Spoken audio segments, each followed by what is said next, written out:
마이크 tes트입니다. 여러분 참 반갑습니다. 2주 만에 이렇게 함께 예배 드릴 수 있다는 게 너무나 반갑고, 또 하나님의 또 오늘 은혜 가운데 우리가 귀한 예배 자리로 또 하나님 우리를 부르셨습니다. 오늘도 하나님 앞에 귀한 예배가 될 수 있도록 우리 함께 찬양하며 나갈 텐데, 잠깐 기도하고 예배 자리로 나가도록 하겠습니다. 하나님, 오늘도 우리를 거룩한 예배 자리로 부르셨습니다. 특별히 이 사순절 기간 동안 예수 그리스도의 오심과 또 죽으심과 부활을 우리가 더욱더 묵상하고 또 생각하고 또 감사할 수 있는 그런 은혜로운 절기가 되게 하여 주옵소서. 오늘도 우리의 모든 상황 속에서 가장 먼저 하나님을 예배하기 위해서 이 자리에 모인 우리 모두 한 사람 한 사람 은혜 베풀어 주시고, 정말 크신 은혜와 사랑과 능력으로 함께하여 주옵소서. 예수 그리스도 이름으로 기도드립니다. 아멘. 우리 함께 은혜 함께 찬양하도록 하겠습니다.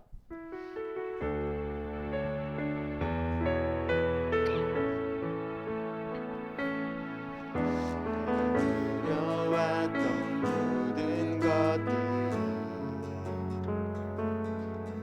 내가 지내왔던 모든 시간이, 내가 걸어왔던 모든 순간이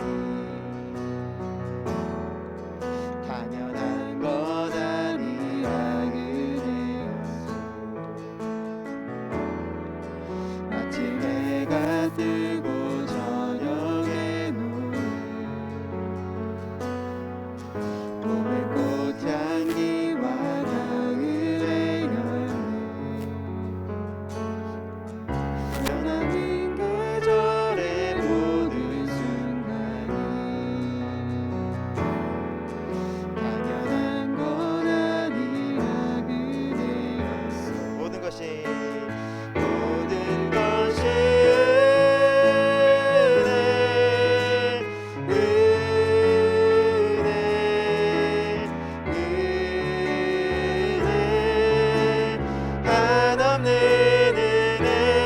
내 삶에 당연한 것 하나도 없었던 것은 모든 것이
예배 자리에 나와서 또 하나님 찬송할 수 있는 게 정말 놀라운 은혜인 것 같습니다.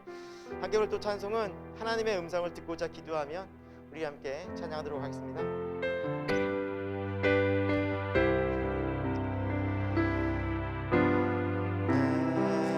하나님의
떠나지 않으며 떠나지 않으면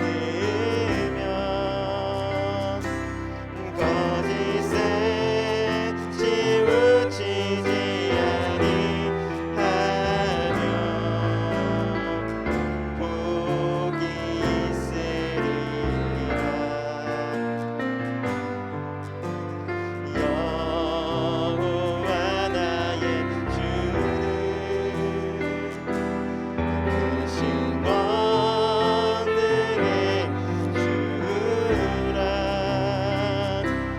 주의 크신 권능으로 우리들을 사랑하여 주시네.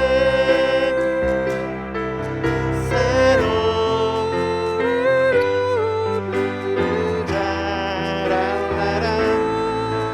하나님께 올릴 찬송을 새 노래로 부르자.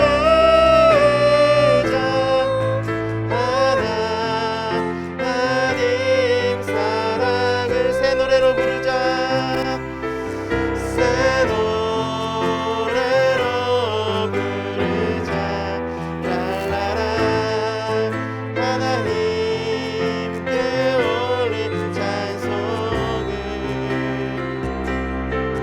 새 노래로 부르자.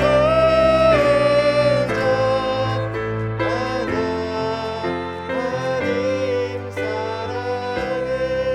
아멘. 오늘도 우리가 드린 예배가 하나님을 새로운 마음으로 또 새 노래로 예배하는 예배가 될 수 있도록 하나님 앞에 기도하면서 우리 함께 예배 자리로 함께 나가도록 하겠습니다. 주님 오늘도 예배를 드리러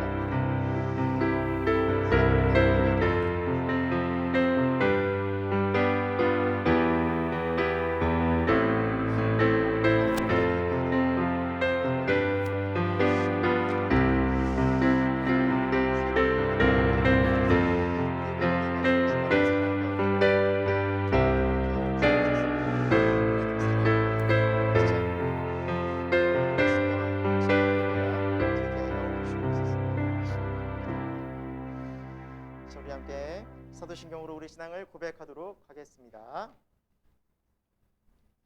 나는 전능하신 아버지 하나님 천지의 창조주를 믿습니다. 나는 그의 유일하신 아들 우리 주 예수 그리스도를 믿습니다. 그는 성령으로 잉태되어 동정녀 마리아에게서 나시고 본디오 빌라도에게 고난을 받아 십자가에 못 박혀 죽으시고 장사된 지 사흘 만에 죽은 자 가운데서 다시 살아나셨으며 하늘에 오르시어 전능하신 아버지 하나님 우편에 앉아 계시다가 거기로부터 살아있는 자와 죽은 자를 심판하러 오십니다.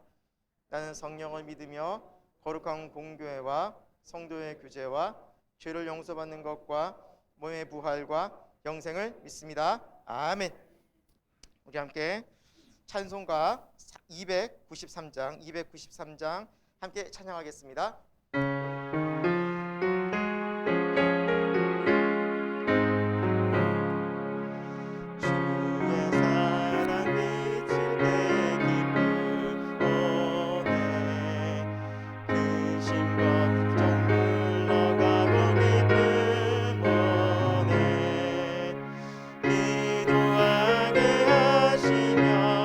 희미한 검을 잊어 주의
그 사랑 내 맘속에 충만하게 비칠 때에 찬송하네. 그 사랑 내 맘속에 평안과 기쁨 주는 그 사랑 주의 사랑 비칠 때에 이 세상은 어둠 슬픔 중한 짐이 사라져 우리들의 가는 길 밝게 비춰주시며 도움을 받게 하시는 그 사랑 그 사랑 맘속에 충만한 내 미친 그의 찬송하네. 그 사랑 내 맘속에 평안과 기쁨 주는 그 사랑 주의 사랑 비칠 때에 그 광채가 찬란하게 우리 둘러비치겠네. 세상 모두 이기고 천국 생활한데도 주의 사랑 비치네. 그 사랑 그 사랑 내 맘속에 충만하게 비칠 때에 찬송하네. 그 사랑 내 맘속에 평안과 기쁨 주네. 그 사랑. 우리 함께 이 시간 공동 기도문으로 기도하도록 하겠습니다. 하나님께서는 우리를 하나님을 예배하는 예배자로 부르셨음을 믿습니다. 하나님을 예배하는 삶은 우리 삶의 모든 이유와 목적이 하나님께 있음을 고백하는 삶이며 하나님을 영화롭게 하며 하나님께 영광 돌리는 삶인 줄 믿습니다. 하지만 우리는 연약하고 무지하며 고집스럽고 세상을 더 사랑할 준비가 되어 있는 존재들입니다. 그런 우리를 변함없이 사랑하시고 자녀 삼아 주시는 하나님의 은혜에 감사합니다. 하나님께서는 준비된 사람을 사용하기도 하시며 하나님의 사역을 위해 준비시키기도 하십니다. 하나님, 이 시간 하나님을 예배하는 우리 모두가 주님의 부르심에 응답하는 준비된 사람들이 되게 하시고 오늘 주시는 말씀을 듣고 배워 준비하는 사람들이 되게 하옵소서. 그래야 우리 모두가 나이와 성별을 뛰어넘어 하나님의 계획하신 일들에 동참하는 주님의 동역자들로 세워지게 하여 주옵소서. 분열과 분열의 이 시대 속에서 하나님을 믿고 따르는 발이 얼마나 중요한지 모릅니다. 하나님 부르시는 삶의 자리에서 주님의 자녀됨을 잊지 않게 하시고 우리가 하는 모든 일들이 주님의 사명임을 깨달아 세상과 교별될 뿐만 아니라 새로운 기준이 되는 우리의 삶이 되게 인도해 주옵소서. 온 세상을 다스리시며 통치하시는 주님, 전쟁의 고통과 슬픔의 땅에 주님의 사랑과 은혜와 화평으로 다스려 주옵소서. 예측할 수 없는 불안과 위협의 북녘 땅에도 자유와 평화가 찾아오게 하옵소서. 온 세상이 주님을 아는 지식으로 가득하며 하나님의 영광이 물이 바다를 덮은 같이 흐리게 하옵소서. 그 영광의 날을 위해 우리를 사랑이 원하시는 주님, 우리가 더욱 믿음의 사람들이 되게 하옵소서. 우리 교회가 더욱 순수한 믿음의 교회가 되게 하옵소서. 우리 가정이 더욱 복음으로 무정한 가정이 되게 하옵소서. 세상의 방법이 아닌 하나님의 말씀과 방법으로 살아가는 우리가 모두가 되게 하옵소서. 오늘 나에게 하시는 세미한 음성에 귀 기울이고 우리의 영혼이 반응하는 예배가 되기를 간절히 바라오며 예수 그리스도의 이름으로 기도합니다. 아멘. 네, 오늘 하나님이 주신 말씀입니다. 누가복음 4장 34절부터 44절까지 말씀입니다. 누가복음 4장 38절에서 우리 44절까지의 말씀입니다.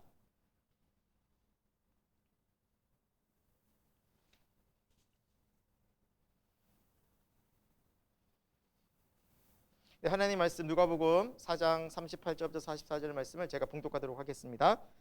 예수께서 일어나 회당에서 나가사 시몬의 집에 들어가시니 시몬의 장모가 중한 열병을 앓고 있는지라. 사람들이 그를 위하여 예수께 구하니 예수께서 가까이 서서 열병을 꾸짖으신데 병이 떠나고 여자가 곧 일어나 그들에게 수종되니라. 해질 무렵에 사람들이 온갖 병자들을 데리고 나오매 예수께서 일일이 그 위에 손을 얹으사 고치시니 여러 사람에게서 귀신들이 나가며 소리질러 이르되 당신은 하나님의 아들이니이다. 예수께서 꾸짖으사 그들이 말함을 허락하지 아니하시니 이는 자기를 그리스도인 줄 알미러라. 날이 밝음에 예수께서 나오사 한적한 곳에 가시니 무리가 찾다가 만나서 자기들에게서 떠나지 못하게 만류하려 하매 예수께서 이르시되 내가 다른 동네들에서도 하나님 나라의 복음을 전하여야 하리니 나는 이 일을 위하여 보내심을 받았노라 하시고 갈릴리 여러 회당에서 전도하시더라. 아멘. 오늘 말씀을 통해서 예수님께서 집중하신 일들이라는 제목으로 함께 하나님의 말씀 나누도록 하겠습니다. 또 이 예배를 또 현장에서 함께 드리는 우리 교회 성도들도 계시고 또 온라인으로 함께 우리 예배를 참여하고 있는 우리 성도님들에게 또 하나님의 사랑과 은혜가 함께하길 축원드립니다. 참 예배를 드릴 수 있다는 것이 우리의 의지와 우리의 노력으로 되는 것이 아님을 다시 한번 느꼈습니다. 은혜입니다. 예배를 드릴 수 있는 것도 은혜이고 찬송할 수 있는 것도 은혜이고 오늘 특별히 여러분께 양해 말씀 좀 구하고 싶은 것은 제가 마스크를 본의 아니게 좀 끼게 됐습니다. 코로나 바이러스는 거의 나오지 않지만 다른 이유가 아니라 기침을 제가 이제 목 상태가 좀 아직 좋진 않아서 기침이 좀 남아 있어서 이제 기침을 하는데 그 기침 때문에 좀 마스크를 끼게 됐는데 여러분 뭐 혹시 들리시는데 무리는 없으시죠? 네, 감사합니다. 잘 오늘도 집중해서 들으시기 바라고요. 여러분 우리는 살아가면서 인생에 많은 시간을 보내는 것 같지만 여러분 어떠세요? 갑자기 우리 인생에 죽음이 찾아온다면 소위 시한부 인생에 그런 판정을 받는다면 어떨까요? 여러분 남은 인생이 몇 년 안 된다고 생각하시면 여러분 어떻게 사시겠습니까? 실제로 2007년도에 영국의 코넬주에 사는 62세 존 브랜드라는 이 사람에게 갑작스럽게 병원에서 이런 통보를 받게 됩니다. 검사를 했는데요. 췌장암 말기라는 판정을 받게 됩니다. 참 이 말기암이라서 특별히 손 쓸 수가 없어서 이제 마지막 시한부 인생 1년여의 삶을 이제 판정받게 되었습니다. 여러분 이 시한부 인생을 판정받은 이 브래드릭은 자신의 삶을 비관하면서 낙심하면서 내가 이제 1년밖에 안 남았으니 어떻게 살까 고민하던 중에 이 사람은 자신의 모든 재산을 다 팝니다. 그리고 은행 빚도 있었고 갚아야 될 돈도 있었지만 그 돈으로 매일매일 호텔에서 생활합니다. 그리고 레스토랑에서 최고급 음식을 먹습니다. 그래 남은 여생 1년 동안 내가 있는 돈 다 쓰고 죽자. 그 생각으로 가장 최고의 소위 사람들이 부러워하는 그런 인생을 살게 됩니다. 그런데 1년 뒤에 죽질 않는 거예요. 그래서 병원에 가서 무슨 일인가 하고 재검을 받았는데 알고 보니 췌장암이 아니라 췌장염이었습니다. 그래서 죽지 않고 다시 살게 됐는데 여러분 이 사람의 마음이 어땠을까요? 기뻐해야 되는데 너무 화가 나는 거예요. 그래서 자신의 갖고 있는 모든 돈들을 다 써가지고 이제 모든 압류가 들어오고 이제 자신은 거지가 된 거예요. 그래서 은행을 상대로 소송을 냈다고 하는 기사가 있었습니다. 여러분 어떻게 보면 우리 인생은 다 시한부 같은 인생이라고 할 수 있죠. 우리가 이 땅 가운데 살지만 사실 죽음이라는 그 지점을 향해 우리 인간은 다 나가고 있습니다. 단지 그때가 언제인지는 모르지만 분명히 우리는 정해진 시간을 사는 존재들입니다. 여러분, 이렇게 브랜드릭 씨는 왜 자신의 많은 재산을 다 그냥 하루하루 즐겁게 먹고 사는 데 썼을까요? 그것은 자신의 인생의 목적이 즐기고 먹고 사는 데 있었기 때문입니다. 여러분, 사람에게 시간과 물질이 많이 있지만 사실 그 시간과 물질은 자신이 어떤 삶을 살 것인가, 삶의 목적이 무엇인가에 따라서 쓰여지게 된다는 사실입니다. 여러분, 예수님은 이 땅에 33살까지 33년의 삶을 사셨는데 실제로 30살까지는 목수일을 하셨습니다. 그리고 일찍 아버지 요셉이 돌아가셔서 가장의 일을 어릴 때부터 맡아왔었습니다. 그러니까 30살까지의 인생은 삶의 자리에서 힘들게 사시다가 공생의 3년, 정확한 3년 반 정도를 이제 메시아 사역에 예수님은 집중하셨습니다. 여러분, 실제로 하나님 나라를 전하고 또 실제로 하나님의 뜻을 전하기 위한 십자가 사역은 무려 3년 반밖에 안 됐다는 사실입니다. 그 정해진 시간은 예수님은 어떻게 사셨을까요? 여러분, 3년 반이면 지금 뭐 군대가 좀 줄어들어서 그렇지만 보통 3년 좀 넘게 군 생활입니다. 금방 가거든요. 이 짧은 시간 동안 예수님은 이 땅에서 구원 사역을 완성하셔야 되는데 예수님은 어떻게 사셨을까라는 것입니다. 그래서 오늘 우리는 이 본문 말씀을 통해서 예수님께서 앞으로 이 누가복음, 이 복음서에서 나타나는 예수님 모습이 무엇에 집중하셨는지, 이 소중한 시간들을 어떻게 보면 시한부 같은 이 인생을 어떻게 사셨는지를 우리가 같이 한번 생각해보고 또 우리의 삶 또한 어떻게 살아가야 할지 점검할 수 있는 그런 예배 시간이 되었으면 좋겠습니다. 그런 사순절 기간이 되었으면 좋겠습니다. 첫 번째, 예수님의 사역은 치유와 회복의 일에 집중하셨습니다. 예수님은 치유하시고 사람들을 회복해 하시는 일에 집중하시는 사역을 하셨다는 것입니다. 우리가 소위 알고 있는 마태, 마가, 누가, 요한을 사복음서라 말합니다. 근데 이 사복음서에는 예수님의 생애가 나와 있죠. 뭐 다양한 일들이 많이 나와 있습니다. 예수님의 탄생부터 또 예수님의 다양한 기적, 또 설교의 말씀들. 그러나 빼놓을 수 없는 가장 중요한 많은 부분을 차지하고 있는 것이 바로 무엇이냐?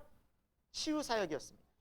병자를 고치시고 귀신을 쫓아내시고 그렇게 정말 병들고 힘들어하는 영혼들을 치유하시는 예수님의 사역이 복음서 곳곳에, 그것도 많은 부분을 차지하고 있다는 것을 우리는 잘 알 수 있습니다. 그만큼 예수님은 고통받는 백성들, 고통받는 하나님의 사람들에 대해서 하나님은 마음이 늘 쓰여 있다는 것입니다. 예수님은 치유하시면서 고통받는 사람이 찾아올 때 나 피곤하니까 내일 좀 다시 오라고, 오늘은 여기까지 할 수밖에 없다고, 문 닫았다고, 우리도 자야 되지 않겠냐고 그렇게 거부하신 적이 단 한 번도 없으십니다. 찾아오면, 예수님을 만나러 오면 주님은 먼 곳이라도 밤늦은 시간이라도 그들을 고쳐주셨다는 사실입니다. 그래서 오늘 본문에도 보면 예수님께서 회당에서 말씀을 전하시고 바로 이 치유 사역의 모습을 보여주고 있습니다. 우리 38절인데요. 같이 한번 읽어보도록 하겠습니다. 예수께서 일어나 회당에서 나가사 시몬의 집에 들어가시니 시몬의 장보가 중한 열병을 앓고 있는지라 사람들이 그를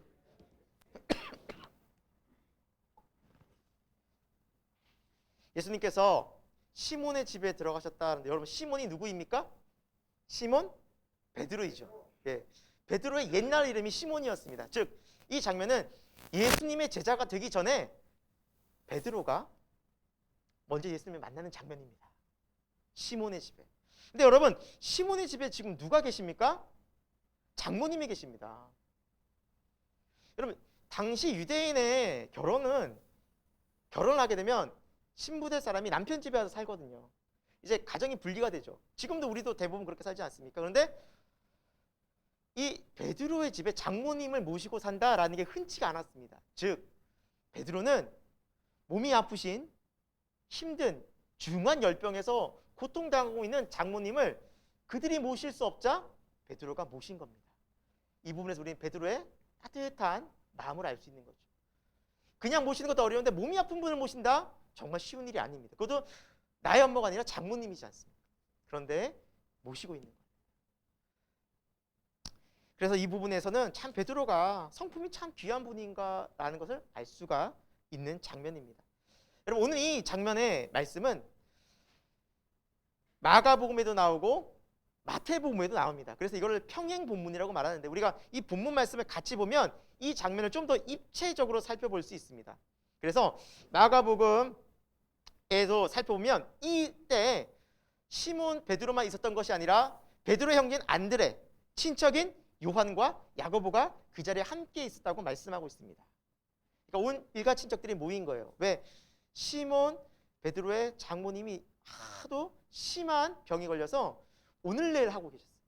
그때 예수님 모셨으니 온 가족이 예수님께 간절히 부탁드린 거죠. 예수님 좀 살려주십시오. 저희 좀 살려주십시오. 그리고 예수님께서 치료를 하시는데, 우리 39절입니다. 같이 한번 읽어보겠습니다. 시작. 예수께서 가까이 있어서 열병을 꾸짖으신데 병이 떠나고 여자가 곧 일어나 그들에게 수종드니라. 네, 이 말씀이 마가복음의 같은 내용을 마가는 어떻게 표현했는지 보겠습니다. 나아가사 그 손을 잡아 일으키시니 열병이 떠나고 여자가 그들에게 수종되니라. 종합해서 보면 예수님께서 병을 치유하셨는데 그 장모 시몬의 장모의 손을 잡고 열병을 치유하신 겁니다. 손을 잡고 치유하셨어요. 병자의 손을 잡고 치유하셨어요. 여러분, 의사들을 우리가 많이 만나지 않습니까? 저도 어제 병원에 갔다 왔습니다. 목 때문에. 근데 일단은 코로나라서 그런지 이제 접근 자체가 정말 멀더라고요. 가까이 못 가고 멀리서 멀찍이 거리를 두면서 마스크 쓰고 그것도 얘기를 하고 있었습니다. 여러분, 아무리 의사가 환자를 사랑하고 병을 치유한다 그래도 환부의 손을 얹거나 환부의 손을 대지 않습니다. 특히 나쁜 사람의 손을 잡지는 더더욱 않습니다. 여러분, 병원 가셨는데 의사 선생님이 갑자기 손을 딱 잡더니 괜찮으세요? 어디 이렇게 심하게 아프신데 몸은 좀 괜찮으세요? 이런 의사 선생님 만나보셨습니까? 아니죠. 차트 보면서 이렇게 보면서 멀찌감이 앉아서. 예수님의 치유는 다르다는 것입니다. 예수님은 병만 단순히 고쳐주러 오신 분이 아니라는 거죠. 여러분, 손잡을 때, 누군가 손잡을 때, 악수할 때 여러분 특징이 뭡니까? 악수하면서 이렇게 하시는 분 있어요? 반갑습니다. 악수하면서 꼭 뭘 마주칩니까? 눈을 마주치죠. 손을 잡는다는 것은 그 사람과 눈빛을 교환한다는 것. 이 예수님의 모습을 여러분 상상해 보십시오. 열병에서 고열에서 시달리면서 숨을 헐떡거리면서 생사를 왔다 갔다 하는 그 한 여인을 향해서 예수님 지금 손을 잡고 사랑의 눈빛으로 쳐다보고 있습니다. 그리고 병을 꾸짖고 계십니다. 이것은 마치 사랑하는 부모가 자식을 바라보면서 빨리 나으렴 하고 그 머리를 쓰다듬고 그 몸을 쓰다듬는, 몸을 닦는 모습과 별반 다를 게 없다는 거죠. 예수님 지금 아픈 환자를 손을 잡고 마음의 터치를 하면서 그 병을 치유하고 계신다는 사실입니다. 사랑하는 여러분, 예수님은 우리를 진심으로 사랑하시는 분이십니다. 그래서 이 사랑의 모습이 그대로 드러나 있다는 사실입니다. 제가 이제 한 2주 전에 코로나 확진 판정 받았습니다. 근데 그 확진을 받게 된 경위가, 먼저 우리 첫째인 예슬이가 코로나에 이제 증상이 나타나서 제가 예슬이를 데리고 이제 PCR 검사를 이제 최종적으로 받으러 갔는데 2시간을 기다린 겁니다. 추운 날씨에. 밖에 너무너무 춥잖아요. 제 딸이잖아요. 코로나 양성이 분명해요. 근데 제가 거리를 두면서 멀찌감치 있어가지고 예슬 아빠한테 붙지 마라. 아빠 곤란하다. 거리 두기 하자. 제가 이랬을까요? 아니요. 2시간 내내 손을 잡고 있었어요. 끝난 거죠. 이제 나도 코로나에 이미 걸린 거죠. 다리가 아프대요. 그래서 자세를 이렇게 해서 앉혔어요. 이렇게 다리에. 제가 기마 자세라고 애를 앉혔어요. 의자가 없으니까. 그러면서 우리는 꼭 붙어 다니다가 그만. 저는 억지로 하지 않았어요. 그게 부모의 심정 아니겠습니까? 병이 걸려도 같이 아파도 이 아이가 나을 수만 있다면. 여러분, 예수님의 심정이 그런 겁니다. 하나님의 마음이 그런 거예요. 부모의 마음이에요. 단순히 병만 치료하는 것이 하나님의 뜻이 아니에요. 얼마나 아팠으며 얼마나 고통 중에 있으며 손을 잡고 그것을 지그시 바라보시는 예수님의 숨결, 예수님의 눈빛, 예수님의 마음이 하나님의 사랑이라는 것입니다. 그렇게 병을 고치신 후 그 다음 장면은 이렇게 성경이 기록하고 있습니다. 우리 40절부터 한번 41절까지 한번 또 읽어보도록 할까요? 시작. 해질 무렵에 사람들이 온갖 병자들을 데리고 나오매 예수께서 일일이 그 위에 손을 얹으사 고치시니 여러 사람에게서 귀신들이 나가며 소리질러 이르되 당신은 하나님의 아들이니이다. 예수께서 고치사 그들이 말함을 허락하지 아니하시니 이는 자기를 그리스도인 줄 알미러라. 아멘. 네. 해질 무렵에, 여러분 왜 해질 무렵에 사람들이 온갖 사람들이 모였을까요? 왜냐하면 그날은 안식일이었기 때문입니다. 유대인들은 안식일에 일을 하지 않는 것이 하나님의 율법을 지킨다고 그들은 생각했기 때문입니다.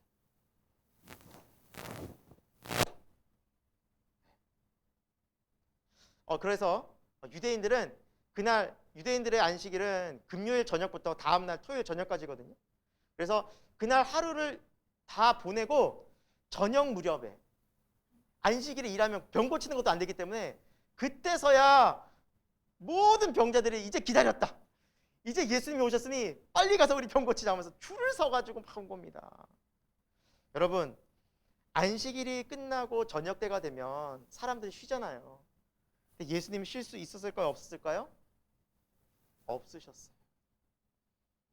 여러분들 일하시다가 직장 생활하다가 하루 종일 힘들게 일했는데 갑자기 회사에서 전화 와가지고 일이 더 있다고 일을 맡기면 기분이 어때요?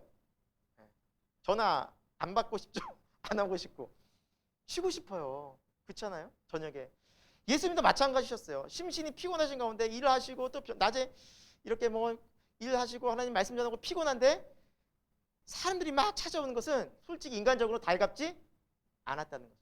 그런데 예수님의 모습은 어때요? 지금 온갖 병자들이, 그러니까 뭐 많이 아픈 사람, 뭐 덜 아픈 사람, 이런 각양의 병자들이 왔을 때 그들에게 40절에 보니까 일일이 그 위에 손을 얹으사 그 위에 아픈 부위 위에 고름이 진하게 흐르고 피가 앉아서 떡지떡지 다 붙은 그 환자들, 냄새나고 지저분하고 온갖 바이러스가 가득한 그 환자들의 환부에 뭘 됐다고요?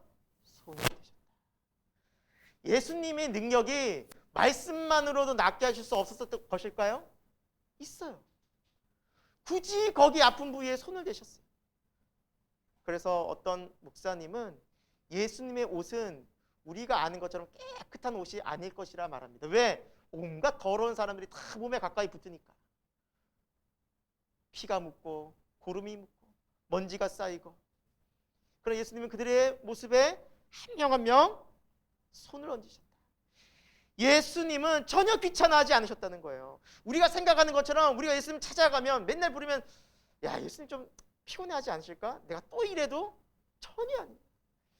예수님의 충만한 사랑 속에는, 예수님의 넓은 사랑 속에는 우리가 감히 측량치도 못할 그 긍휼함과 사랑이 무궁무진하다는 거예요. 있는 모습 그대로 가면 그것을 만져주시는 거예요. 그분이 예수님의 사랑이라는 거죠. 그리고 예수님은 차별하지 않으세요. 일일이 동일하게 손을 얹으세요. 너가 부자이냐? 너가 많이 지식인이냐? 너가 명예로운 자냐? 아니요. 똑같이 대우하세요. 똑같이 아픈 곳에 손을 얹으세요. 예수님은 차별하지 않으시는 분이에요. 너가 죄가 많구나. 너 죄인이잖아. 어디 감히 와. 그런 분이 아니에요. 똑같이 그들을 대하시는 그분이 예수님이세요. 그분이 하나님이세요. 사랑하는 여러분, 그것이 바로 하나님의 마음인 것을 여러분 잊지 마시기 바랍니다. 오늘도 주님 앞에 우리가 있는 모습 그대로 나갈 때 주님은 우리를 만져주십니다. 우리 아픈 부위를 성령으로 터치하십니다. 그리고 우리를 회복시켜 주시는 분이라는 것을 여러분 잊지 마시고 그 주님 앞으로 담대히 나가는 저와 여러분 되기를 축원드립니다. 또한 귀신 들린 자들이 찾아왔어요. 여러분 지금도 귀신 들렸다면 얼마나 무섭습니까? 저도 좀 무서울 것 같아요. 만약 귀신 들린 막 오면은, 그래서 제가 아는 그 집사님과 한번 얘기하다가 집사님이 인생에서 딱 2번 머리빨이 쫙쫙 쓴 적이 있었대요. 그 중에 한 번이 귀신 들린 한 여성이 자기를 쫓아왔을 때 머리빨이 막 쓰더래요. 여러분 우리도 가끔 그런 데 있지 않습니까? 뭐 생각 없다 갑자기 약간 여기 귀신 있는 거 아니야? 약간 긴장감으로 싸죠. 저도 그럴 때가 있거든요. 기도하다가 영적인 어떤 싸움이 느껴질 때 저도 막 긴장이 돼요. 서늘한 느낌. 여러분 그래요. 그런데 귀신 들린 이 사람들이 사람들과의 사이에서 어땠을까요? 왕따를 당합니다. 가족들 사이에서도 버림받는 겁니다. 이들은 철저히 외면받던 사람들이었습니다. 철저히 손가락질 받은, 귀신 들렸네, 손가락질 받고 인간 이하의 취급을 받았습니다. 침뱉음을 당하고, 그러나 그들이 예수님께 왔을 때 예수님은 그들을 모른다 외면하지 않고 악한 귀신을 말씀으로 쫓아내시고 그들을 자유케 해주셨다는 사실입니다. 사랑하는 여러분, 예수님께서는 이것 때문에 오셨습니다. 그런데요, 여러분 우리 인생을 살아보면 우리는 문제가 없습니까? 이런저런 문제가 있지 않습니까? 여러분 우리도 각색 병든 자가 아니겠습니까? 육신의 병이 아니더라도 마음의 병, 또한 죄의 문제, 이 문제들을 가지고 예수님께 나오는 자들은 이렇게 예수님의 치유하심과 예수님의 터치와 예수님의 손길과 사랑을 느낄 수 있었지만, 그러나 나는 문제가 없다, 나는 괜찮다, 나는 꼭 예수님이 아니라도 괜찮다라는 사람들은 사랑의 예수님을 못 만났다는 사실입니다. 여러분 우리 인생에 있어서 문제가 없고 아무런 걱정 근심이 없는 것이 복이 아닙니다. 그것이 축복받은 인생이 아니라는 것이죠. 오히려 문제가 느껴지고 답답하고 예수께로 나가지 아니하면 내 인생이 풀리지 않는다라는 그 답답함이 오히려 구원의 길을 열어주는 축복의 통로가 되는 길인 줄을 믿으시기 바랍니다. 그런 사람들이 예수님을 만나는 겁니다. 그런 사람이 구원을 경험하게 된다라는 사실입니다. 우리는 먼저 이 뜨거운 예수님의 사랑을 만나야 됩니다. 우리도 주님 앞에서 이 병고침에 우리 육신의 문제뿐만 아니라 정신적 문제, 이 죄의 문제들까지도 다 치유함 받는 은혜로운 경험을 해야만 합니다. 그때 우리는 다른 사람을 돌아볼 수 있습니다. 왜? 내가 만난 예수님을 소개해 줄 수 있거든요. 야, 너도 예수님 만나봐. 당신도 예수님 만나보세요. 나도 이렇게 힘들었는데 이 예수님 만나보니까 예수님이 나를 고쳐주셨어요. 그래서 우리는 또다시 다른 사람을 돌볼 수 있는, 도와줄 수 있는, 다른 사람을 또 치료하고 돕는 예수님의 손과 발이 될 수 있다는 사실입니다. 여러분 문제가 많은 것, 그것은 예수님께 큰 문제가 아닙니다. 오히려 그 문제를 해결함 받고 예수님을 만났을 때 우리 또한 그 사랑의 마음을 가지고 다른 사람들을 돌아볼 수 있는 마음이 생깁니다. 이것이 복된 은혜인 줄 믿으시기 바랍니다. 그래서 예수님께서도 이렇게 말씀하셨습니다. 자, 같이 한번 35절, 요한복음 13장 35절 말씀을 같이 읽어보도록 하겠습니다. 너희가 서로 사랑하면 이로써 모든 사람이 너희가 내 제자인 줄 알리라. 아멘. 이 주님의 사랑을 경험한 사람은 다른 사람을 또 돕고 싶은 거예요. 나와 같이 어려운 사람, 저 사람에 대한 긍휼의 마음이 막 느껴지는 거예요. 나도 저 사람 돕고 싶다. 내가 만난 예수님 소개해주고 싶다. 우리는 또 상처받은 치유자가 되어서 다른 사람을 또 도와줄 수 있는 그리스도의 사람이 된다는 사실입니다.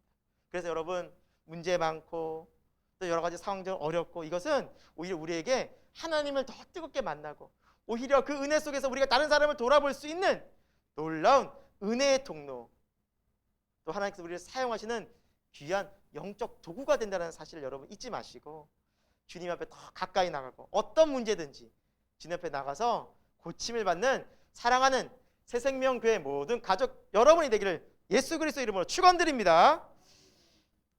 오늘 두 번째 살펴볼 말씀은 예수님께서는 기도하시던 분이었어요. 그래서 한적한 곳에서 기도하셨다라고 예수님 말씀하세요. 예수님은 기도하는 것에 집중하신 분이었습니다. 그것도 한적한 곳으로 가셔서 기도하셨다라고 오늘 성경 말씀은 우리에게 알려주고 있습니다. 자, 예수님께서 두 번째 집중하신 것은 기도였는데 우리 본문 42절인데요. 우리 같이 한번 읽어보도록 할까요? 읽겠습니다. 날이 밝음에 예수께서 나오사 한적한 곳에 가시니 무리가 찾다가 만나서 자기들에게서 떠나시지 못하게 만류하려 하매. 날이 밝음에, 여러분 많은 환자들이 각색 환자들이 오니까 예수님의 사역이 많이 밤늦게까지 이어졌겠죠. 그렇죠? 예. 그러면은 날이 밝았다라는 이 새벽까지 예수님께서 잠을 푹 주무셨을까요? 아니면 정말 잠깐 눈만 붙이셨을까요? 그렇죠. 눈만 붙이셨겠죠. 그러니까 잠잘 시간이 굉장히 적었을 거예요. 그러니까 예수님은 되게 피곤하셨어요. 많은 일들을 돌보 육신적인 피곤함이 있으셨어요. 그럼에도 불구하고 밤늦은 시간에 병자들을 치유해 주시고 피곤한 몸이셨음에도 불구하고 날이 밝고 아침 일찍 어디로 가셨다고요? 한적한 곳에 가셨다. 뭐 하셨을까요? 기도하시고. 그래서 요 뒤에 누가복음 5장 16절에 보면 예수님께서 한적한 곳에서 기도하셨다라고 좀 더 정확하게 표현하고 있어요. 한적한 곳은 기도의 장소였다는 것입니다. 예수님은 조용한 곳에서 하나님께 먼저 나가서 기도하셨고 그 기도로 하루의 일과를 시작하셨다라는 겁니다. 여러분, 기도가 그만큼 중요하셨기 때문에 예수님께서 이것을 놓치지 않기 위해서 우리에게 본을 보여주셨다는 사실입니다. 여러분, 기도가 왜 중요하고 그 기도의 유익함이 무엇일까요? 좀 생각해 보려고 합니다. 첫 번째, 기도할 때 세상의 소리를 따르지 않고 하나님의 뜻을 따라 살 수 있기 때문입니다.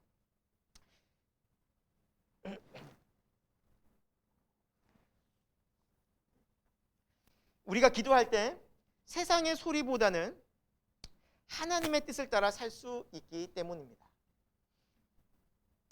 오늘 본문 말씀에 예수님께서 이렇게 사역을 하시고 마을 사람들이 예수님을 막 찾았어요. 아침부터. 그리고 예수님이 떠나지 못하게 만류했다라고 오늘 42절에 말씀하고 있어요. 여기서 만류했다라는 말을 원문에 가까이 해석해 보면 예수님을 굳게 붙잡고 보내주지 않았다라는 말씀이에요. 그럼 마을 사람들은 왜 예수님을 안 보내줬을까요? 간단하죠. 예수님 계시니까 말씀도 듣지, 예수님 계시니까 병자도 치유받지. 이런 분이 마을에 있으면 마을이 어때요? 살아나는 겁니다. 너무 행복한 겁니다. 걱정, 근심 떠나가고 우리 마을은 날마다 행복한 겁니다. 그러니까 마을 사람 입장에서 예수님을 보내고 싶을까요? 안 보내고 싶을까요? 안 보내고 싶죠, 당연히. 그러니까 만류한 겁니다. 인간적인 마음에. 근데 예수님은 어떤 마음입니까? 언제나 사랑과 긍휼의 마음이시지만 예수님은 지금 이런 만류에도 먼저 기도하시면서 하나님의 뜻을 간절히 구했다라는 사실입니다. 여러분, 우리 성경에 보면 하나님의 말씀보다 사람들을 따르다가 실패한 한 사람이 있습니다. 바로 이스라엘의 초대왕 사울 왕입니다. 처음에 왕이 되어서 이제 블레셋과의 전쟁을 앞두고 있었습니다. 당시 선지자였던 이제 사무엘 선지자를 기다리고 있었습니다. 일주일 정도 이제 기다린 후에 제사를 드리고 하나님께 먼저 번제를 드리고 전쟁을 해야 된다라고 알고 있었는데 사울이 기다려도 일주일이 지나도 사무엘이 오지 않는 것입니다. 그러자 사람들이 웅성웅성 되기 시작했습니다. 아니, 지금 블레셋 대군이 지금 저 앞에서 저렇게 막 쳐들어오고 있는데 지금 전쟁도 안 하고 지금 시작도 안 하고 우리가 지금 이래서 되겠습니까? 사람들이 나 전쟁 안 해 하고 떠나가기 시작합니다. 군대들이 흩어지기 시작합니다. 사기가 저하됩니다. 그때 사울의 마음이 덜컥 겁이 난 것입니다. 아, 내가 왕인데 내가 이거 다 책임져야 되는데 이러다 우리나라 망하면 어떡하지? 이러다 우리가 전쟁 지면 어떡하지? 그 다 내 책임인데 불안한 마음이 들었어요. 제사는 해야겠고. 그때 사울이 자기가 그 제사의 자리에 제사장처럼 그 일을 하긴 합니다. 그는 하나님의 말씀에 위배되는 일이었습니다. 그러면 안 되는 거였습니다. 감히 자기가 스스로가 제사를 드려버립니다. 제사를 후딱 해치운 거죠. 그러자 뒤늦게 잠시 뒤에 사무엘이 오게 됩니다. 여러분, 이 사건이 결정적으로 사울이 하나님으로부터 버림받게 되는 중요한 포인트가 되었다는 사실입니다. 이때 이후로 하나님의 마음은 사울에게서 떠났다는 사실입니다. 여러분, 우리도 살아가면서 이런 위기의 상황 당할 때 얼마나 많습니까? 기도하고 있는데 뭔가 하나님 응답이 없는 것 같고 기도를 해도 움직이진 않는 것 같고, 그러니까 우리 생각대로 우리의 뜻대로 어떤 일들을 결정해버리고 추진할 때가 얼마나 많습니까? 과연 그 일이 하나님께 영광이 될까요? 아니라는 것입니다.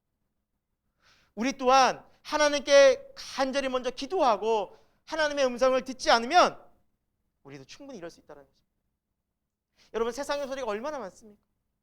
저는 어릴 때 시골에서 동네방네 다니면서 그렇게 가재 잡는 걸 좋아했습니다. 가재가 참 신기했어요.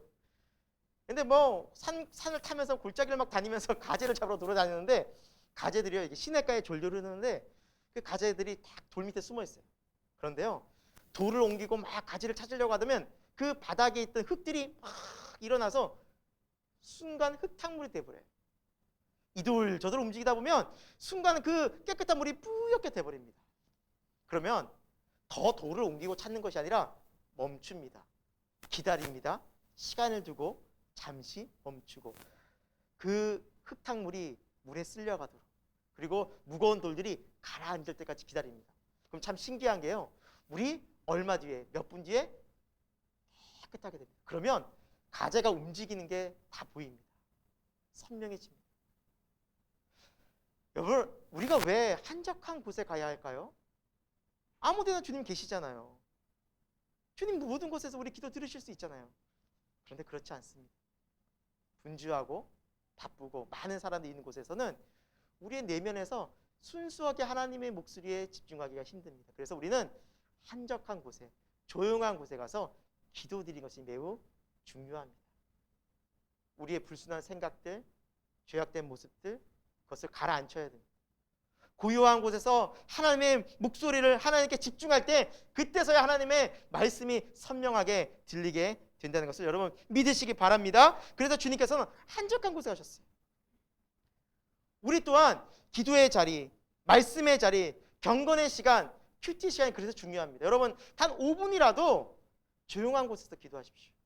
단 5분이라도 은밀한 곳에서 여러분 주님을 만나실 수 있기를 바랍니다. 그것이 중요합니다. 방해받지 않는 곳, 뭐 차 안도 괜찮고 홀로 방에 계실 때도 괜찮고 조용한 곳에서, 그때 우리는 하나님의 귀한 말씀에 또 감동의 은혜를 받게 된다라는 사실입니다. 이것이 중요한 기도의 요소고요. 두 번째, 기도할 때 우리는 새 힘과 능력을 공급받기 때문입니다. 두 번째는 기도하면서 우리는 능력을 공급받습니다. 새 힘을 공급받고 하나님의 일을 넉넉히 할 수 있는 하나님의 힘과 지혜를 주신다는 사실입니다. 우리가 몇 주 전에 엘리야의 설교를 듣지 않았습니까? 김선영 목사님이 엘리야의 설교를 하면서 엘리야 선지자가 바알과 아세라 그 850명의 그 많은 선지자들과 대항하면서 1대 850으로 싸웠는데 이겼잖아요. 근데 여러분 그 과정을 보면 결코 쉽지 않았어요. 그렇죠? 기도하면서도 그 무릎 사이에 머리를 끼고 얼마나 이렇게 간절히 기도했는지 모릅니다. 그리고 그 영적인 그 싸움이 얼마나 피곤했겠습니까? 육신적으로도 피곤했고 정신적으로 피곤했습니다. 그러나 결국 이겼습니다. 하지만 심신이 다 지치고 자신을 죽이려고 오는 그런 군대들에 의해서 엘리야는 도망을 칩니다. 어디까지 도망칩니까? 브에세바까지 도망쳤다고 하는데 이 브에세바는 남유다 끝입니다. 엘리야 선지자는 북이스라엘 선지자입니다. 근데 남유다까지 도망친 거예요. 끝까지, 땅 끝까지 무서워서, 지쳐서. 그리고 거기서 뭐라 말합니까? 하나님, 저의 생명을 이제 거두어 주옵소서. 거두어 주옵소서. 여러분 혹시 좀 지금 온도가 좀 더우십니까? 어떠세요? 괜찮으세요? 잠깐 좀 꺼도 될까요? 지금 좀 약간 따뜻해서 그런지 제가 좀 이렇게 좀 이렇게 산소도 부족하고 해서 이렇게 약간 집중력이 떨어지는 것 같아서 잠깐 끄겠습니다. 엘리야 선지자는 그곳에서 하나님께 기도합니다. 어떤 기도를 드립니까? 죽여달라고. 하나님, 저 이제 큰일을 치렀잖아요. 저 이제 지쳤어요. 엘리야 같은 선지자도 너무 힘드니까 죽고 싶은 마음이 드는 거예요. 그때 하나님께서 뭐라 말씀하십니까? 천사를 통해서 수채 구운 떡과 병에 물을 주면서 먹고 힘을 내라. 그리고 호렙산으로 가게 하셔서 40일을 기도시킵니다. 문제는, 그런데요, 놀라운 것은 이 40일 기도가 끝나고 기도의 자리가 끝났을 때 하나님께서는 이 엘리야 선지자를 통해서 귀한 세 가지 일을 시킵니다. 바로 아람 왕 하사엘에게 기름을 붓게 하고 북이스라엘 왕 예후를 세우고 자신의 후계자인 엘리사를 세웁니다. 즉 엘리사가 그냥 죽었다면 정말, 그럼 나라도 선지자도 그 뒤에 온통 혼란하게 되었을 텐데, 그 뒤에 영적 리더, 나라의 리더를 굳건히 세워서 나라가 잘 개혁되고, 또한 선지자 엘리사 선지자가 잘 세워져서 영적으로도 든든히 서는, 다음 세대가 든든히 서는 놀라운 일을 하나님께서 맡겨주셨습니다. 그때가 언제입니까? 엘리야가 죽고 싶을 때, 나는 아무 일도 할 수 없다고 느껴질 때, 하나님이 기도를 통해서 그에게 새 힘과 사명을 주셨다는 사실입니다. 사랑하는 여러분, 이것이 기도의 능력입니다. 기도는 내 힘으로 할 수 없는 그 모든 것들을 하게 합니다. 우리가 날마다 지치지 않습니까? 내일에 대한 힘이 빠지고 내일 어떻게 살까 고민되지 않습니까? 기도할 수 있기를 바랍니다. 그 기도의 자리에서 하나님께서 넉넉히 우리를 세워주십니다. 우리가 충분히 하나님의 일들을 할 수 있는 능력을 주신다는 사실입니다. 우리가 잘 알고 있는 종교개혁자 마르틴 루터는 어마어마한 그 카톨릭 세력과 영적인 싸움을 하고 있었습니다. 게임이 안 되는 싸움이었습니다. 그냥 벽에 계란으로 바위치기였습니다. 그러나 그는 기도의 사람이었습니다. 그리고 그가 종교개혁을 하면서 두 가지를 가장 강조했다고 합니다. 그러면서 이런 말을 합니다. 종교개혁의 중요한 이 심장에는 두 개의 방이 있는데, 첫 번째, 하나, 성도를 말씀으로 교육하는 것. 두 번째, 기도하게 하는 것. 성경 말씀과 기도로 그는 영적 대부흥을 일으켰다는 사실입니다. 여러분, 우리가 여기에서 무엇을 할 수 있습니까? 믿음의 사람들은, 믿음으로 사는 사람들은 어떤 시간을 놓치지 않았을까요? 기도의 시간입니다. 다 끝난 것 같다, 모든 게 안 되는 것 같다, 더 이상 구원이 이루어질지 않아도 그곳에서 기도하는 사람은 기도의 능력을 경험하게 되는 줄로 믿습니다.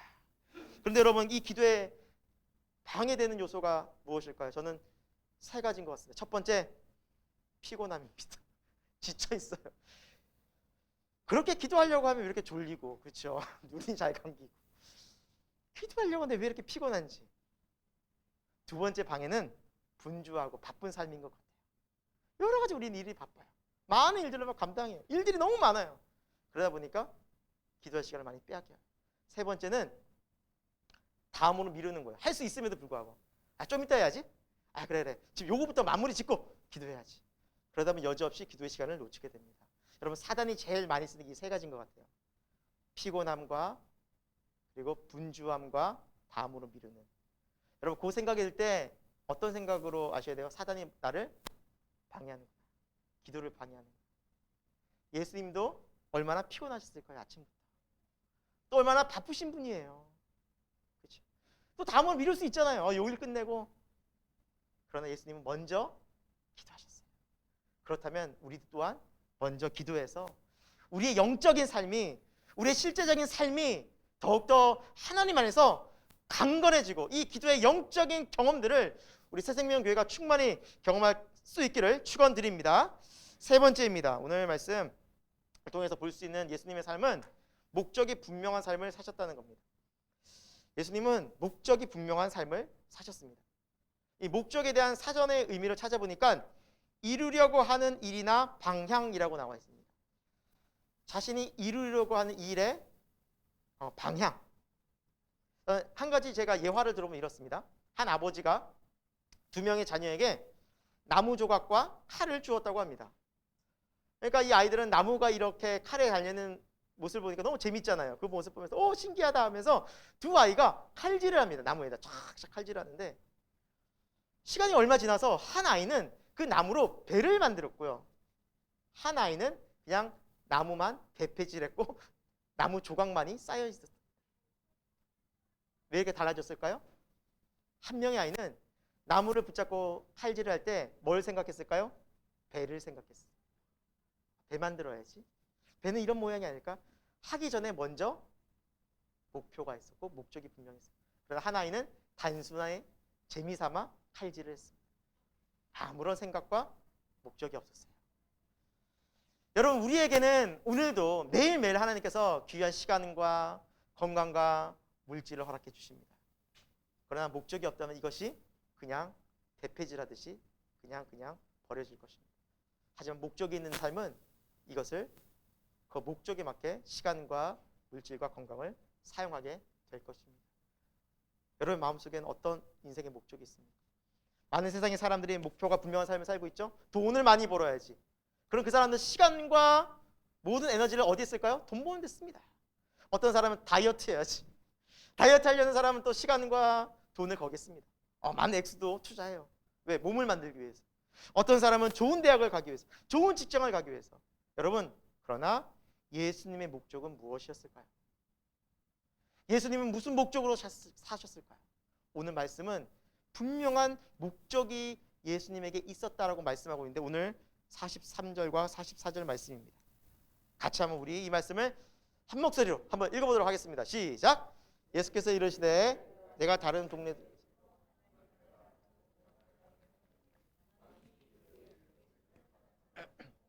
갈릴리 여러 회당에서 전도하시더라. 아멘. 자, 예수님께서는 나는 이 일을 위하여 보내심을 받았다. 이 땅 가운데 온 목적이 이것이다 라고 분명히 말씀해 주시는 장면이 있죠. 뭐였어요? 하나님 나라의 복음 전한다. 하나님 나라라는 거죠. 예수님께서 이 땅에 오신 목적은 분명합니다. 하나님 나라를 전하러 왔다. 하나님 나라가 무엇일까요? 쉽게 얘기하면, 간단히 정의하면 하나님의 통치가 임하는 곳입니다. 하나님 나라라는 것은 하나님의 다스림이 임하는 곳입니다. 그런데 여러분, 하나님의 통치와 다스림이 눈에 보일까요? 아닙니다.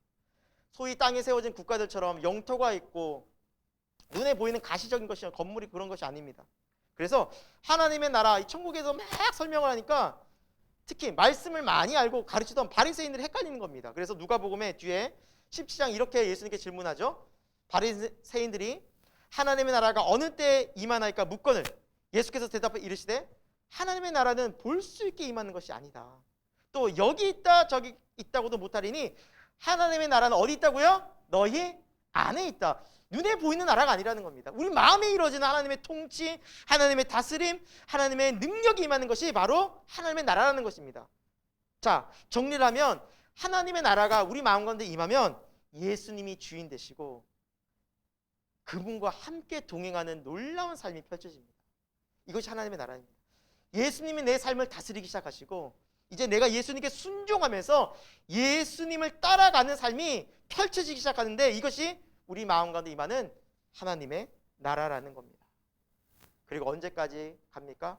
영원한 천국까지. 주님이 다시 오는 그 나라, 그 완전한 하나님 나라 임할 때까지 우리는 이 길을 가게 됩니다. 그것이 하나님 나라가 임하는 사람의 모습이라는 겁니다. 그래서 하나님의 나라가 임한 사람들은 이러한 세 가지 영적인 특징이 있는데요. 첫 번째, 하나님의 평강이 그 사람의 마음을 휘감쌉니다. 전에는 늘 불안했어요. 내일 뭐 먹고 살지?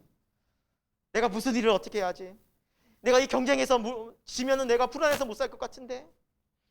건강의 문제로 두려워하고, 가족의 문제로 두려워하고, 일적인 문제로 두려워하고, 너무나 사람과의 관계에서도 염려, 두려움, 그리고 걱정, 근심, 분열로 모든 삶들이 다 갈기갈기 찢겨져요. 불안한 삶이 어느 순간 주님의 나라가 임하면서 평강으로 임하면서 왜 이걸 걱정하고 살까?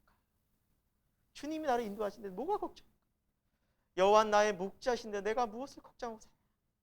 주님이 나를 인도하시는데 내가 무엇을 먹을 걱정, 입을 걱정, 내일 이렇게 염려하고 살아? 환경과 조건에 상관없는 절대적인 평강을 누리게 됩니다. 여러분, 많은 사람들이 이 나라의 지도자가, 이 나라의 법이 잘 돼야 나라가 행복하다고 생각합니다. 얼마 전에 대통령 선거가 끝났습니다. 많은 국민들이 지금 행복해합니까? 아니면 또 불안해합니까? 또 불안해요. 또 불안해요. 제가 봤을 때 누가 뽑혀도 마찬가지였을 겁니다. 누가 돼도 마찬가지. 늘 불안해요, 우리 인간은. 나라의 법이 잘 통치가 된다고 불안함이 없어요. 아니면 우리 늘 불안하면서. 그래서 하나님 나라가 임한 사람은 눈에 보이는 그런 환경에 따라서 이 불안하고 염려하고 내 마음이 평강이 흐르는 것이 아니라 절대적인 평안이 임합니다. 왜? 하나님의 나라는 영원히 거하기 때문에, 영원히 망하지 않기 때문에, 완벽하기 때문에. 여러분, 우리 마음에 하나님의 나라가 임하면 이런 절대적인 평강이 임합니다. 기쁨이 임합니다. 그러니까 사도 바울이 그러지 않습니까? 빌립보 교회, 로마의 감옥에서도 성도들 향해서 기뻐하라. 내가 다시 말하노니 기뻐하라. 주 안에서 기뻐하라. 감옥에 갇힌 바울이 무슨 기쁨이 있었겠습니까? 답답하고 내일 언제 죽을지 모르는데 그러나 기뻐하라. 그 기쁨이 가득가득 넘치는 겁니다. 그 마음에 하나님의 사랑이, 하나님의 능력이, 평강이 충만하니까 다른 것이 그 마음 가운데 틈타지 않습니다. 사랑하는 여러분, 하나님 나라는 놀라운 평강입니다. 두 번째, 하나님의 나라의 특징은 모든 죄에서 자유하고 이제 의의 삶을 살게 됩니다. 우리 인간은 죄의 종입니다. 그래서 구원받기 전에는 아담의 길로 갔습니다. 그냥 죄의 종으로 끌려갔습니다. 자유롭지 못했습니다. 생각과 말과 행동으로 우리는 죄를 안 지으려고 하지만 수십 번 수백 번 그 죄의 노예가 돼서 또다시 죄에 넘어집니다. 죄의 종이었습니다. 그러나 예수 그리스도의 십자가의 보혈로 죄 용서함 받고 이제 내 안에 강력한 성령의 능력으로 말미암아 의의 길로 행할 수 있는 놀라운 자격과 능력이 부여됩니다. 제가 완전히 사라지고 끊어졌다는 의미가 아닙니다. 이제 나는 점점 어둠에서 빛으로 가는 삶을 살게 됩니다. 어느 순간 내 힘이 아닌 하나님의 능력으로 죄가 끊어지게 되고 점점 죄가 아닌 의로운 길로, 순종의 길로, 말씀의 능력의 길로 갈 수 있는 주님을 찬송하고 감사하는 의의 삶을 살게 되는 놀라운 영적 변화가 생긴다는 사실입니다. 그게 하나님의 통치가 임하는 하나님 나라의 변화의 삶이라는 것이죠. 세 번째는 우선순위가 분명한 삶을 살게 됩니다. 이제는 세상이 마음 뺏기지 않습니다. 세상이 전에는 그렇게 좋고 이게 전부였는데 별 가치 없게 느껴집니다. 쓸모없다는 말이 아닙니다. 하나님의 나라에 비하자면 이것이 그렇게 전에는 그렇게 값진 것도 이게 내가 이것 때문에 살았나 상대적으로 너무너무 하나님 나라가 존귀 여겨지게 됩니다. 그래서 기꺼이 물질, 내 시간, 내 모든 것을 내려놓고도 주님 따를 수 있게 됩니다. 이건 시켜서가 아닙니다. 내 마음에 그런 마음이 충분한 마음이 듭니다. 기꺼이 순종하게 된다는 사실입니다. 여러분들에게 묻고 싶습니다. 한 달 동안 유럽 여행을 할 수 있는 기회와 한 달 동안 뒷산을 여행할 수 있는 기회가 주어졌습니다. 어떤 길로 가시겠습니까? 뒷산은 없으시겠죠. 대한민국을 너무너무 사랑해도 한 달은 유럽을 그 비교 자체가 안 되는 겁니다. 마찬가지입니다. 하나님의 나라라는 것이 얼마나 귀하고 좋은 게 있는지 알면 세상은 그렇게 확연히 차이가 나게 됩니다. 미련이 안 가죠. 우리에게 중요한 것은 무엇입니까? 이 하나님 나라가 더 확장돼야 됩니다. 이 하나님 나라가 더욱더 분명해져야 됩니다. 그때 우리는 소명을 갖고 삽니다. 내가 하나님 왜 나를 살게 하셨구나. 왜 이 자리에 나를 부르셨구나. 왜 나를 새생명교로 부르셨구나. 왜 이렇게 나를 구원해 주셨구나라는 소명의 삶을 살아가게 된다는 사실입니다. 이것이 하나님 나라가 임한 사람의 특징입니다. 다를 수밖에 없겠죠. 다를 수밖에 없습니다. 여러분, 진정한 평화가 어디 있습니까? 진정한 안식이 어디 있습니까? 진정한 자유가 어디 있습니까? 진정한 소명의 삶이 어디 있겠습니까? 바로 하나님 나라가 임한 자들에게 있다는 사실입니다. 예수님은 이것을 외우셨어요. 눈에 보이는 나라가 아닙니다. 그러나 마음에서 진정한 변화가 생길 때 우리의 삶은 나타나게 됩니다. 변하게 된다는 사실입니다. 이것이 복음입니다. 이 복음을 전하시러 예수님은 그 사람들이 붙잡았지만 사랑과 긍휼의 마음이 풍성하신 예수 그리스도셨지만 그들을 뒤로하고 내가 다른 마을에도 가리니 내가 이를 위해서 왔노라. 내가 전도하리니 이를 위해서 왔노라. 그리고 예수님은 또다시 피곤한 무릎과 발걸음을 옮기시면서 성령의 능력으로 사역을 계속하셨다는 사실입니다. 새생명교회 교우 여러분, 우리 마음 가운데 하나님의 나라가 충만히 임하고 있습니까? 여러분, 우리가 요즘 집중하는 것이 무엇입니까? 여러 가지 환경들이 참 많이 어렵고 또 우리를 분주하게 만들고 바쁘게 만들죠. 세상은 많은 전쟁과 또 많은 여러 가지 정치적 갈등과 또 경제적 어려움과 불안한 삶으로 우리를 늘 감싸고 있습니다. 하지만 예수님께서는 흐트러짐 없이 분명한 목적 있는 삶을 사셨습니다. 그 십자가의 길로 가셨습니다. 사랑하는 여러분, 우리가 하나님의 귀한 자녀고 하나님의 귀한 성도가 됐다면 이제 우리의 삶은 어느 길로 가야 할까요?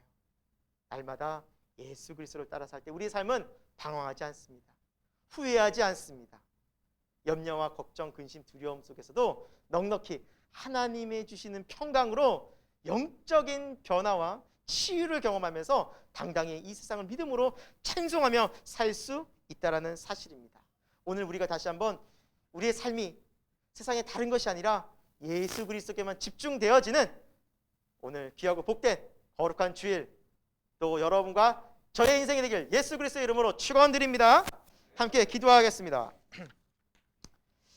하나님, 우리는 참 바쁜 또 많은 어려운 삶을 살아갑니다. 하나님, 우리 힘으로 할 수 없는, 감당할 수 없는 많은 일들 속에서 우리는 낙심하고 좌절할 때도 많이 있습니다. 하나님, 그러나 우리가 한번 생각해 보면, 돌이켜 보면 우리가 그때마다 우리가 기도의 자리를 놓쳤던 것을 고백합니다. 조용히 주님을 찾았는지, 주님의 음성에 귀를 기울였는지, 우리 주님께서 말씀하시는 그 말씀의 소리에 귀를 기울였는지를 돌아보게 됩니다. 사랑하는 주님, 오늘도 우리를 사랑의 눈으로, 사랑의 손길로 찾아오셔서 만져주시는 주님의 은혜, 성령의 은혜를 간구하오니 하나님, 우리의 상한 마음과 우리 지친 몸과 육체를 새롭게 하여 주셔서 성령의 권능과 능력으로 세워주셔서 믿음으로 이 세상 넉넉하게 살 수 있도록 인도하여 주옵소서.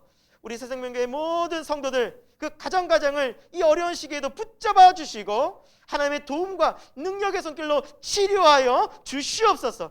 그래서 세상에 알 수도 없는, 세상에 경험할 수도 없는 참된 평안과 안식으로 우리 인도하여 주시고 그 속에서 하나님을 사랑하며 찬송하며 노래하며 이 믿음의 길을 걸어갈 수 있도록 함께 인도하여 주옵소서. 이 모든 말씀을 주 예수 그리스도의 이름으로 기도드립니다. 아멘.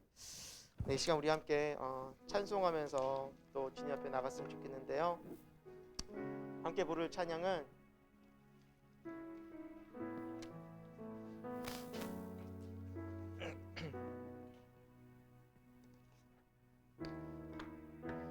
주를 향한 나의 사랑을 이라는 찬송입니다. 이 가사 내용이 너무 좀 여러분과 함께 고백하고 싶어서 이 찬양을 함께 선곡했는데요.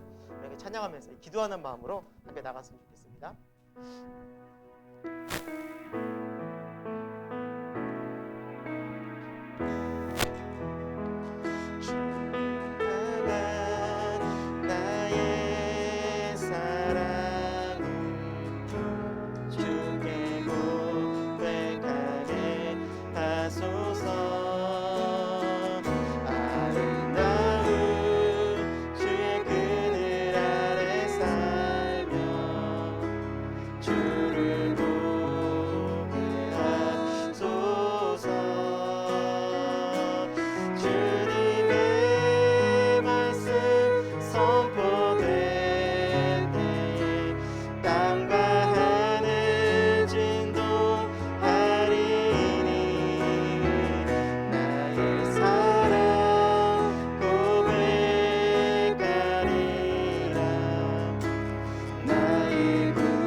다시 할까요? 온 마음으로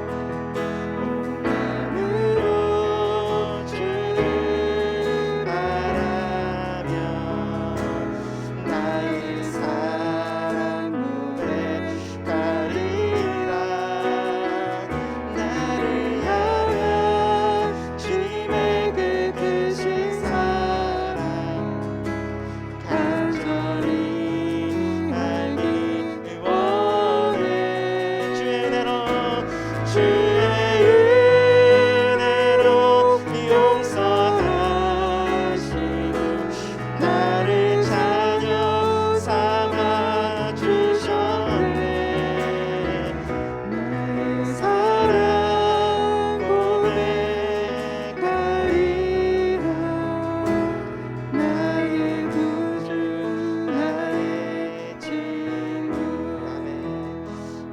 함께 기도하기 원합니다. 여러분, 우리 세상 살면서 저 길을 잃어버린 것 같고 또 다시 또 교회 다니고 주님 말씀 따라 산다고 하지만 또 다시 방황하는 것 같고 그럴 때가 참 많이 있죠. 그래서 예수님이 너무 중요한 것입니다.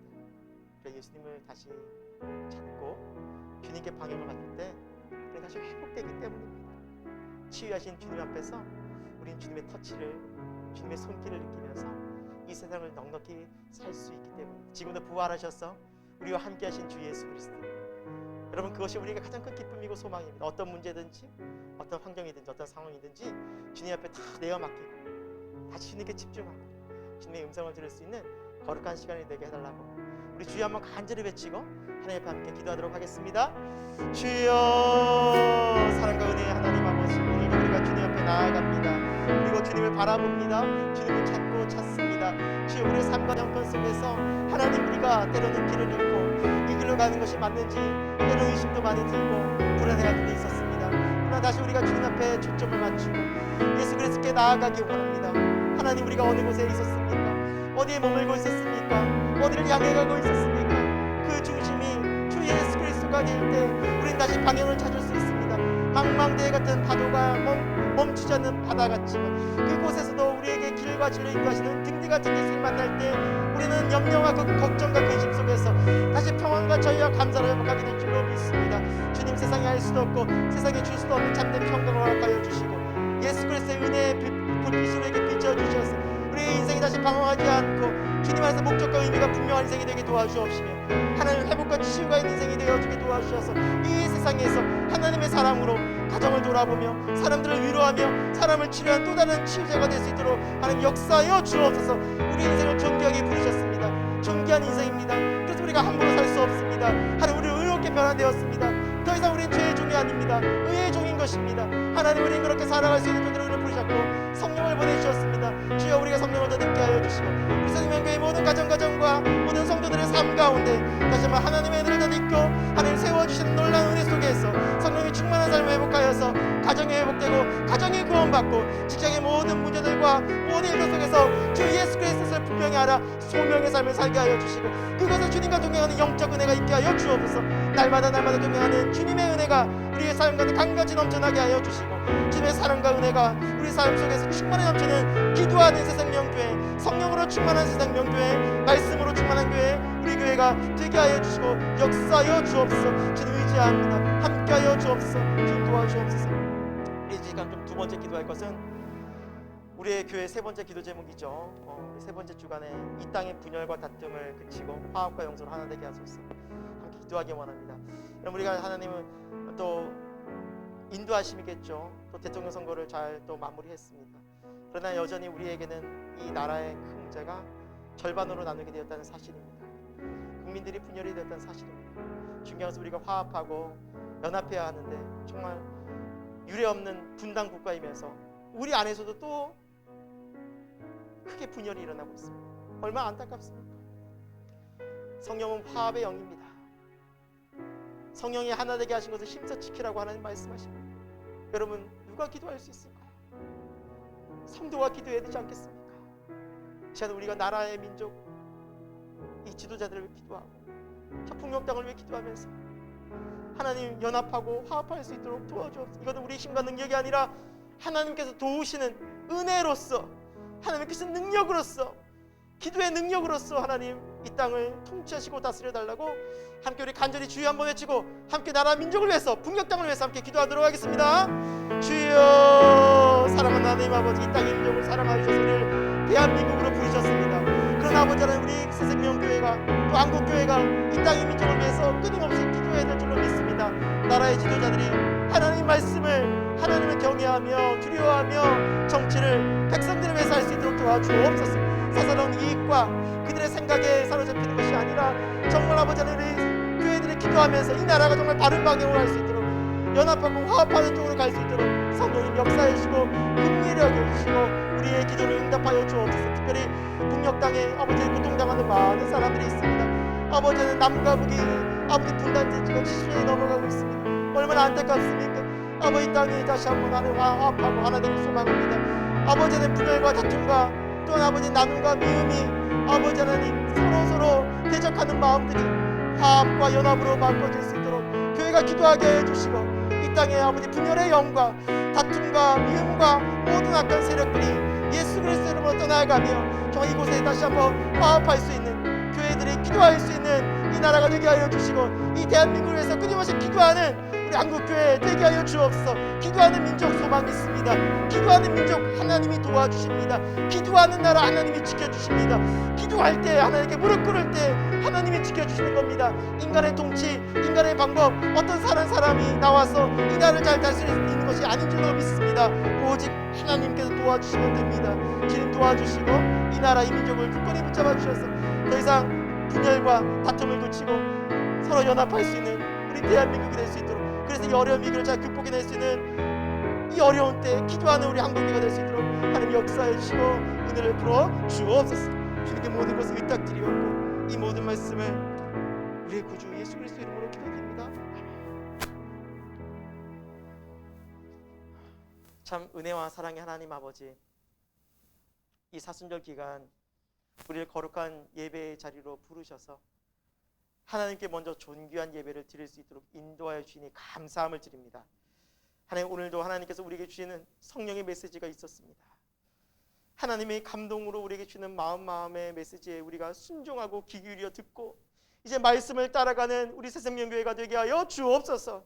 그때 우리는 변화되고 능력을 경험하고 하나님께 영광 돌리는 삶이 될 줄로 믿습니다. 구원이 일어나며 우리 삶 속에서 살아 역사하시는 하나님을 만나게 하여 주옵소서. 특별히 이 땅 이 민족 긍휼히 여겨주시고 여전히 분열, 여전히 다툼, 여전히 미움으로 대립하고 있는 이 땅 이 민족을 긍휼히 여겨주셔서 다시 화합하는 이 어려운 시기를 그래서 하나 되어서 잘 극복해낼 수 있는 대한민국이 되도록 도와주시고, 우리나라 지도자들에게 겸손한, 또 아버지 국민을 바르게 생각할 수 있는 마음, 공의로운 마음, 정의로운 마음 허락해 주셔서 이 땅 이 민족이 하나님 안에서 아름답게 성장하고 장차 나아가서 저 북녘 땅을 품고 정말 아버지 하나 될 수 있는, 이 남과 북이 연합할 수 있는 아름다운 대한민국으로 나갈 수 있도록 하나님 은혜를 베풀어 주옵소서.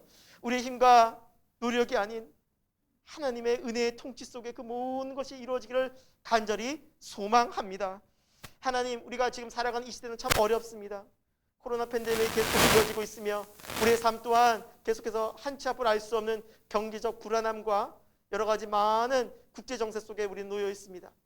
그러나 하나님을 믿고 살아가는 백성들, 하나님의 자녀들은 공의롭고 사랑 가운데 하나님의 인도하심을 경험하게 될 줄로 믿습니다. 하나님 마음을 다하여 뜻과 정성을 다하시는 예를 기뻐 받아주시고, 하나님 오늘 이 자리를 통해서 이 헌금이 좀 하나님께 온전히 드려지며 이 헌금이 쓰여지는 곳에 하나님의 영광과 나라가 귀하게 나타날 수 있도록 역사하여 주옵소서. 삶을 살아가면서 부족한 모습이 많이 있지만 하나님이 채워주시고 하나님이 도와주셔서 하나님께 영광 돌리며 감사하는 소중한 인생이 되도록 하나님 역사하여 주옵소서.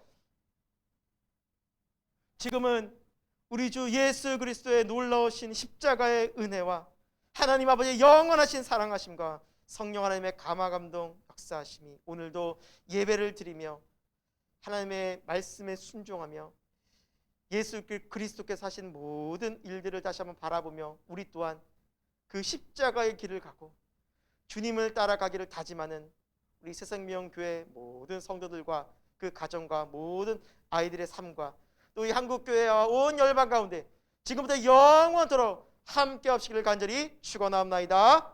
아멘.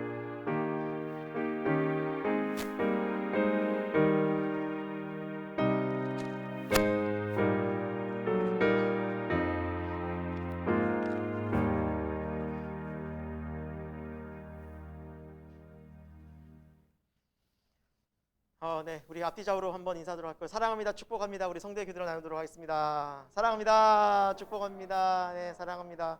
축복합니다. 우리가 이렇게 매주마다 만날 수 있다는 게 은혜입니다. 제가 한 2주간 교회를 못 나가다 예배를 못 드리다 보니 이게 은혜구나라는 것이 다시 한번 느끼고요. 너무너무 감사하고 주님께서 우리 생명교회를 주셨으면 너무도 감사하게 되는 것 같습니다. 사랑하는 여러분, 한 주 동안도 주님과 함께 살아가기 힘쓰고 또 은혜로운 사순절 기간이 됐으면 좋겠습니다. 주님 말씀하십니다. 그렇죠? 우리 첫 번째 교회 소식 사순절 기간이 우리에게 말씀하시는 하나님 깊이 만나는 시간이 됐으면 좋겠고요. 두 번째, 코로나 감염 중에 있는 가정들이 있고요. 뭐 저희 가정도 그렇고 이제 가정들이 좀 또 걸렸다가 회복도 하고 그러는데 또 김성현 목사님 또 가정 위해서 계속 또 기도해 주시고요. 다음 주에 건강한 모습으로 또 볼 수 있지 않을까 분명히 믿고요. 네, 우리 함께 기도하면서 이 어려운 시기를 잘 또 헤쳐나갔으면 또 좋겠습니다. 또 성도들 우리 함께 나누면서 또 함께 기도해야 될 가정들 위해서 같이 좀 계속해서 좀 기도했으면 좋겠습니다.